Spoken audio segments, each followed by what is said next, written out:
Chennai RK நகர் தொகுதியில் 180 கோடியே 41 லட்சம் செலவில் புதிய திட்டப் பணிகளை முதலமைச்சர் செல்வி ஜெயலலிதா இன்று தொடங்கி வைத்தார். இந்த விழாவில் 193 கோடியே 26 லட்சம் மதிப்பிலான புதிய திட்டங்களுக்கு முதலமைச்சர் அடிக்கல் நாட்டினார். 92 கோடியே 63 லட்சம் ரூபாய் மதிப்பீட்டில் சென்னை மீன்பிடி துறைமுகத்தை நவீனமயமாக்கும் திட்டம்,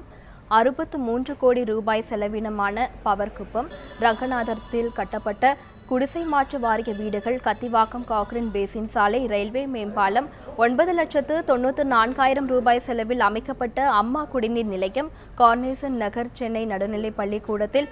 1 கோடியே 18 லட்சம் ரூபாய் செலவில் கட்டப்பட்ட 12 கூடுதல் வகுப்பறைகள் உள்ளிட்ட திட்டப் பணிகள் ஆகியவற்றை தொடங்கி வைத்தார். இது தவிர எண்ணூர் மணலி சாலையில் 117 கோடியே 47 லட்சம் ரூபாய் செலவில் கட்டப்பட இருக்கும் ரயில்வே மேம்பாலம், 25 கோடியே 66 லட்சம் ரூபாய் செலவில் கட்டப்பட உள்ள தொழில்நுட்ப கல்லூரி, கேப்டன் காட்டன் கால்வாய் மற்றும் இணைப்பு கால்வாய் கான்கிரீட் சுவர், பக்காவட்டு சாலை, புதுவண்ணாரப்பேட்டையில்